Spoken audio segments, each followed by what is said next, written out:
Promotional consideration paid for by the following. Hello and welcome, Cheap Shot Nation. You are watching Cheap Shot Entertainment, or more fittingly, Quick Shot Reviews for Cheap Shot Entertainment, the dedicated movie channel for Cheap Shot Entertainment. I'm your host, Luke. As I've already mentioned, you are the Cheap Shot Nation, and today's review is for the new James Bond movie, which has been delayed twice for over a year, and it is being hailed as the saviour of modern cinema. It is called No Time to Die, and it was released in September 2001. Also marks Daniel Craig's final outing as 007. So, if you want to find out what I thought of this film, please join me for the main part of the video and join us on all social media. Make sure you comment and like and subscribe.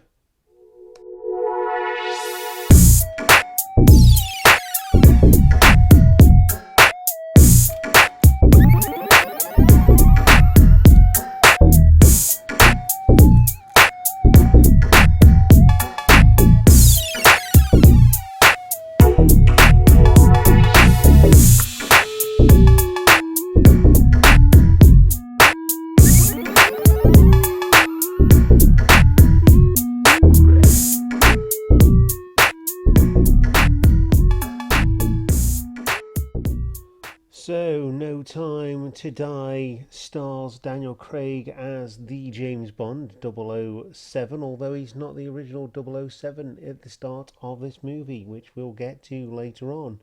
It stars Ana de Armas as Paloma, Rami Malek as Lucifer Safin, Lee Sado as Madeline, also Lashana Lynch as Nomi, who comes in as the 007 that's replaced Daniel Craig as in James Bond. You got Ralph Fiennes as M, Ben Whishaw as Q, Naomi Harris as Moneypenny, and Rory Kinnear as Tanner, and the list goes on and on and on, but we're not going to get into that. It is directed by Kerry Joji Fukunaga, and writers Neil Purvis and Robert Wade lend their writing talents to this final chapter of Daniel Craig's James Bond.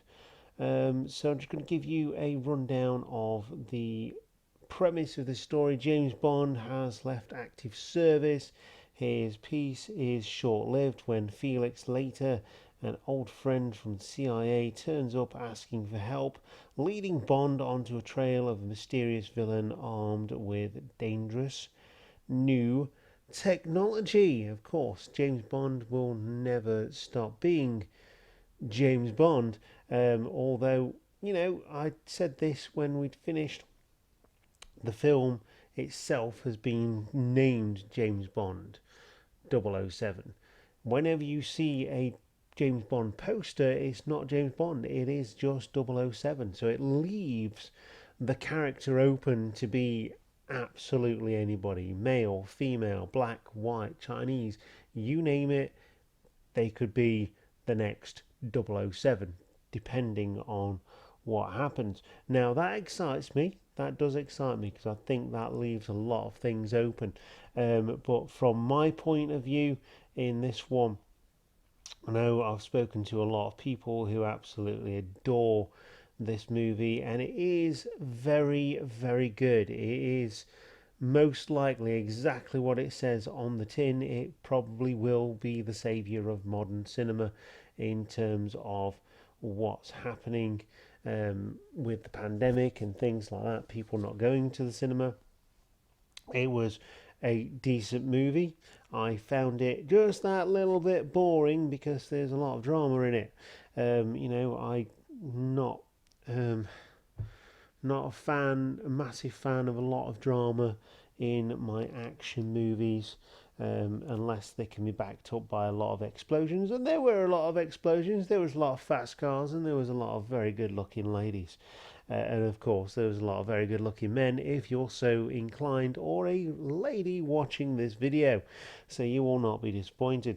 Also, a bit of comedy in there as well, as you'd expect from James Bond. Everything points to a James Bond movie about this film, but it is a fittingly mediocre conclusion to Daniel Craig's custodianship of the 007 brand. Starting off with the remake of Casino Royale, which was absolutely fabulous, and sort of going downhill from there, in my opinion. But yeah, Daniel Craig.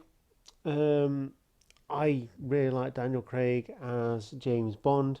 Not the favourite. Some people say he lacks charisma. He does not. He plays it really well, and he's brilliant. But you can tell by this point he is just doing it because he's under contract. He's not really enjoying the part anymore, and it's very politically correct, every aspect of the storyline, and it generally sterilizes the whole thing with regard to the action in it and things like that. I mean, when you go back and look at the old Bond movies, they're so over the top. They could never ever be an amount of truth in it. Stealing a nuclear bomb and hiding it in a volcano and stuff like that. It's ridiculous. And this one, I know as James Bond's ticked on, it's become a bit more real. But I like my ridiculousness in James Bond movies. Female co-stars as well. He has decent chemistry with them. But again, you can tell that he's not enjoying the role in this film, and that took me out of it a little bit. Again, I know people will disagree with me, but this is my thoughts. It shouldn't stop you watching it if you want to watch this film.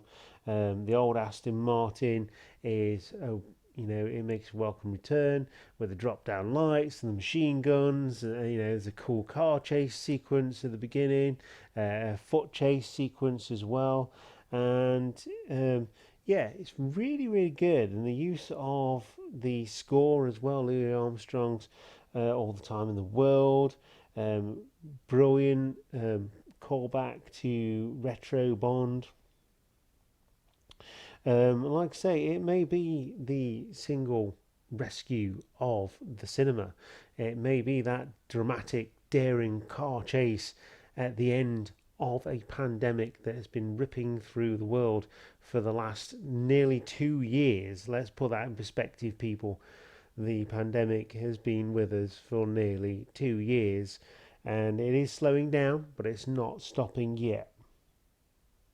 Um, you know, this version of Bond served its purpose. Don't know where they're going to go from here, but it leaves it open. If people have an open mind with 007, then they could really just go with it. But overall, No Time to Die, very watchable.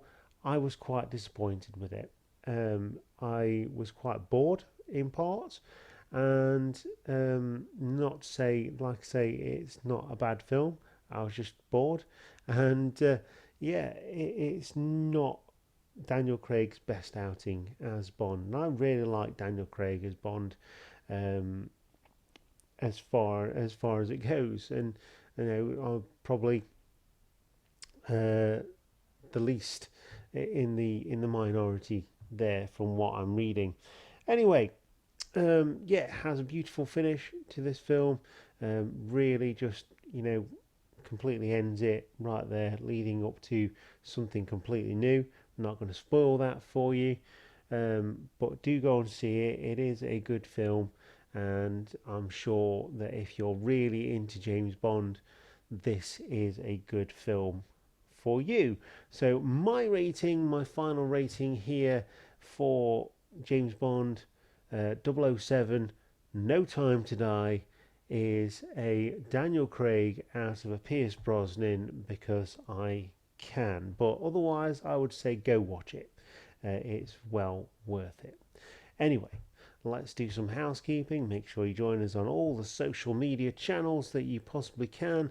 That's Instagram, Twitter and Facebook. Make sure you like, subscribe, leave us a comment under the video. What do you think of James Bond 007, No Time to Die?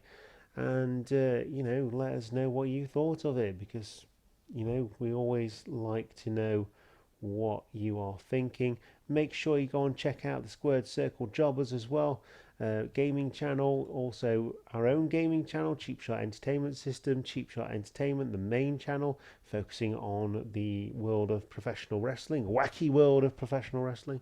And don't forget the Big Boss Book Club podcast, where he talks about everything from video games to card games to wrestling, and it is a really entertaining listen on your way back from work. And with that being said, I have been your host Luke. You are the Cheap Shot Nation. Thank you very much for watching Quick Shot Reviews, and I'll leave you there.